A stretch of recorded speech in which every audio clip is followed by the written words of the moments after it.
When I was in college and beyond, I used to pay close attention to people who were parenting young children. I didn't think I had had necessarily the best examples for parents, and so I was actively searching for role models that I could emulate. I noticed in the generation just before my generation of parents, there was a move from "you need to do as I tell you or be punished" to "you have a choice. You can either do this or this."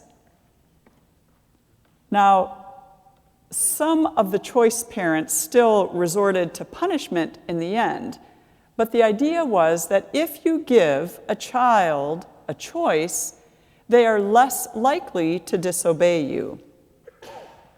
By the time I began having children, there was another shift that was happening that focused on consequences for behavior rather than punishment. Now, they sound the same, but there were differences. Instead of spanking a child, which was simply teaching that child violence, the idea was that you focus them on natural consequences to their behavior. So, if you're trying to get your child to take out the trash and they refuse, a natural consequence would be to leave the trash bag in your child's room until they were willing to take it out. As you can imagine, sometimes natural consequences took things a little too far, and as a parent, you had to be willing to let things unfold in those ways. And so, in the example of the trash, it might attract bugs or rodents if your child was really one of those stubborn ones. What I found helpful, though, even in its earliest stages, was that researchers and child development experts were saying loudly and clearly, punishment does not work.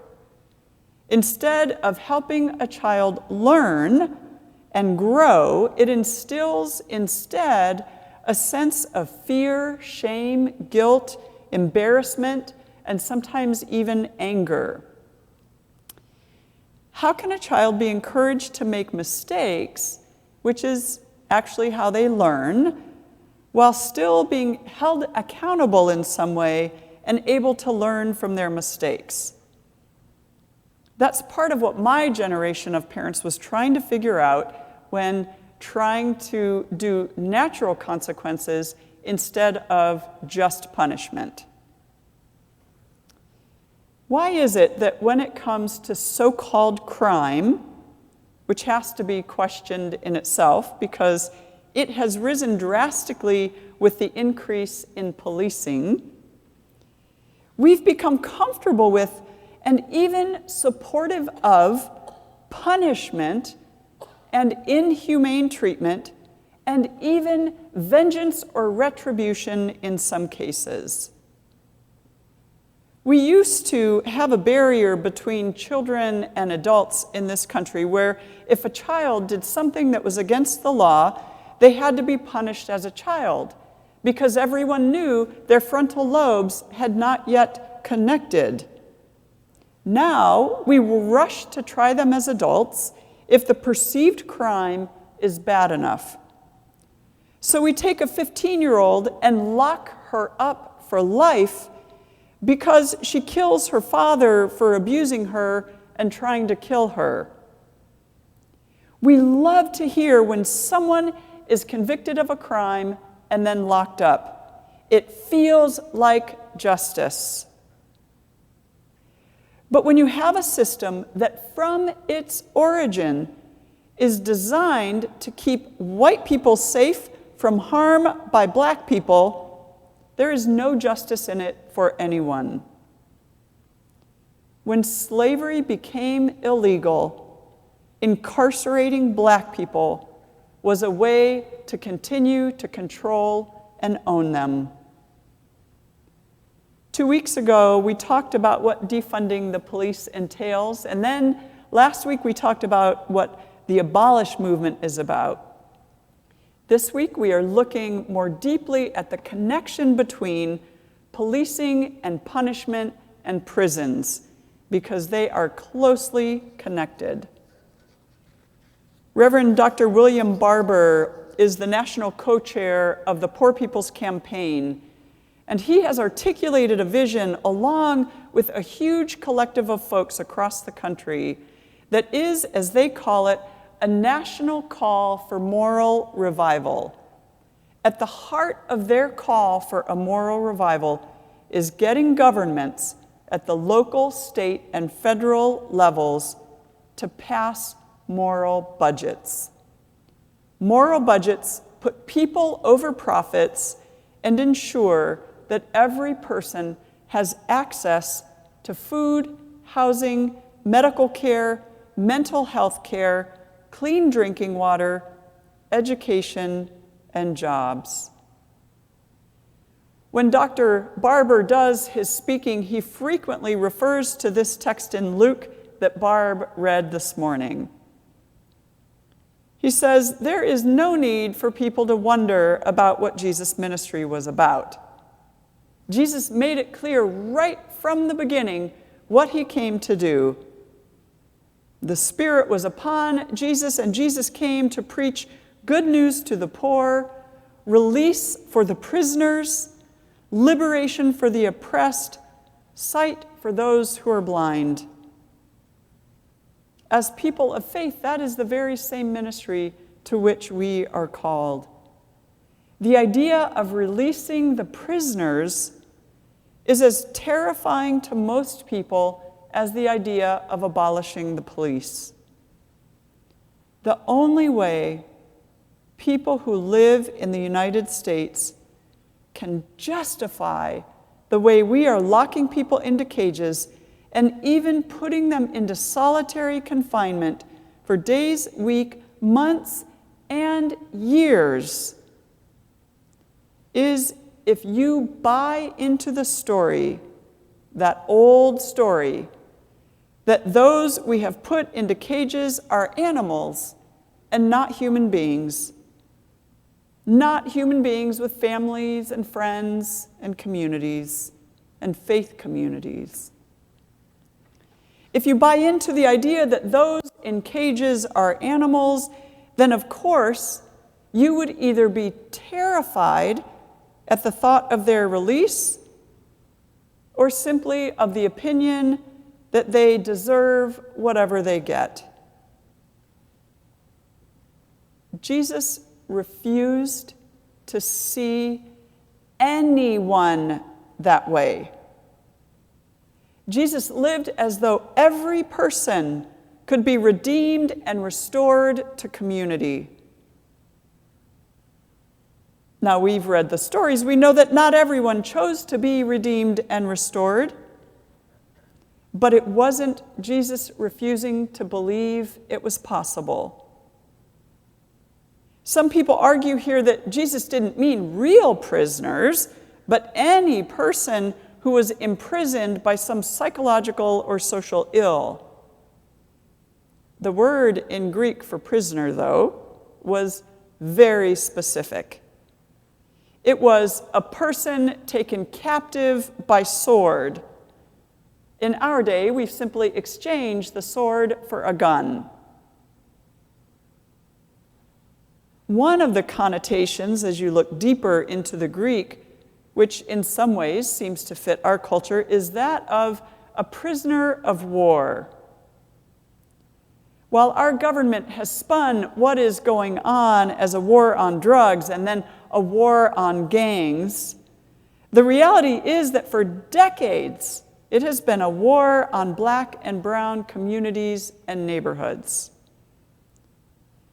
If it had truly been a war on drugs, we would see as many white people locked up as black people. There would also not be a thriving drug business in prison. Jesus was not talking metaphorically about releasing the prisoners. Jesus was talking literally about loving people back into healing, and wholeness.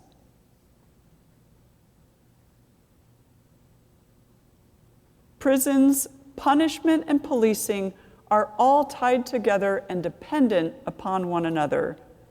If we are talking about abolishing the police and reimagining something new, we must also talk about abolishing the prison industrial complex and reimagining something new. There's an organization called Transforming the System that has laid out 10 solutions and actions to promote community safety through alternatives to incarceration. The number one solution is to invest in communities over incarceration. We've talked in the past weeks about the slow leaching over the decades of money and resources from communities of color in order to invest funds into policing, and now we can add prisons. This has been an intentional disinvestment.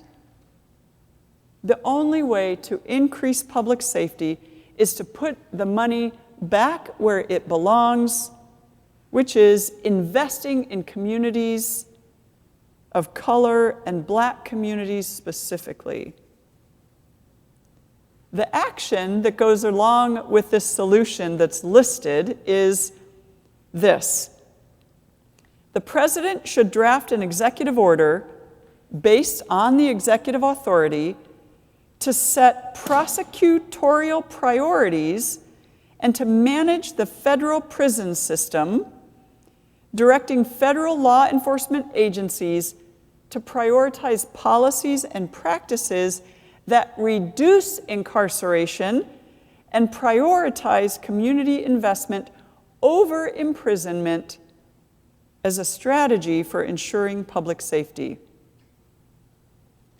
Instead, what we have is that every aspect of the criminal justice system and policing is based on ticketing, arresting, prosecuting, sentencing, and imprisoning human beings. You get rewarded for each of those things, which is why there are so many wrongful convictions. What would it look like for the whole system to be turned upside down and to favor instead a reduction in tickets, arrests, prosecutions, and incarceration? What if public safety actually meant investing in communities, in people? What if an increase in jobs was tied directly to public safety and companies were rewarded for providing jobs as part of a public safety strategy? The number 2 and number 3 solutions that are offered to transform the system are, number 2, don't fund bad actors, which is a call for the Department of Justice to withhold funding from all police departments who are unwilling to address racial disparities and racial profiling in their work. And number 3, prohibit volume-based performance measures, which is what I mentioned earlier. This is a call for legislatures to prohibit these measures and to create strict penalties for agencies that do these. For the past few weeks, as part of my police accountability work with the city, I've been a part of a group of faith leaders that have been working on a call here in Chicago for a moral budget. Last Thursday, we gathered at Progressive Missionary Baptist Church near Sox Stadium for a town hall so that we could educate people about the city budget and at the same time issue a call for the city council to pass the budget amendment that has been proposed. The problem being defined is that the 2022 budget is not doing enough to invest in communities. Instead, the police budget is swelling to $1.9 billion, and the American Rescue Plan money is not being invested in permanent mental health help. One of the ways as a faith community that we can lend our voices and votes to the abolition conversation is to be fierce advocates for funding communities and people. Fortunately, it is not up to us to figure out how to do the abolishing. There are so many creative people and communities and ideas for how to end prisons and punishment and policing as a terrible feedback loop that destroys families, communities, and all of our basic humanity. As people of faith, it is our job to work alongside those who are doing such amazing work and to articulate over and over again how our faith does not require punishment or vengeance, but actually advocates for the opposite. Our faith insists upon opportunities for love and reconciliation and restoration, even when we cannot imagine it. We can make a move from punishment to natural consequences, which would look very different than punishment. Punishment creates more violence, which is what the prison industrial complex relies upon in order to continue its wealth generation. While I cannot claim to be a nonviolent person, I can claim nonviolence as my deepest value and goal because I believe Jesus was nonviolent. You cannot be nonviolent and put someone in prison because of the violence that is inherent in prisons. You cannot be nonviolent and advocate for policing that thinks community safety means locking up Black and trans and queer and brown and immigrant people.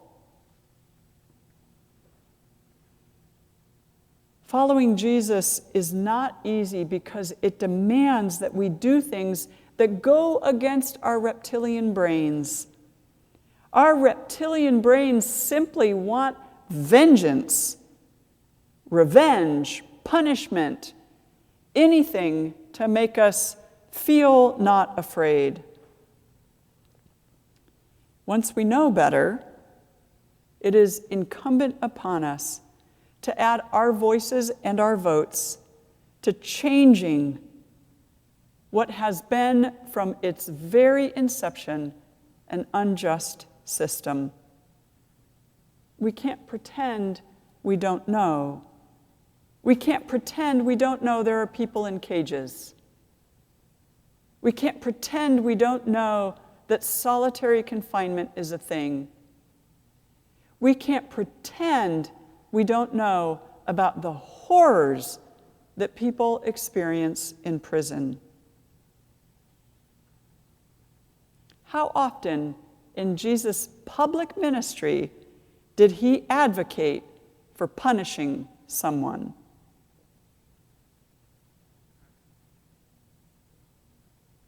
How often in Jesus' public ministry did he advocate for reconciliation and restoration? Our justice team has been learning about and researching the concept and reality of reparations. It is a massive topic. We don't yet know where that will lead us, but I can confidently say that any concept of reparations is going to have to include dismantling the prison industrial complex and this marriage of prisons and punishment and policing. While it may seem like this work is too hard or the road is too long, I want to encourage you with this thought. Jesus said in the Christian scriptures that he came so that we might have life and have it abundantly. And I am sure that when we engage in this work, we will experience that abundant life. Amen.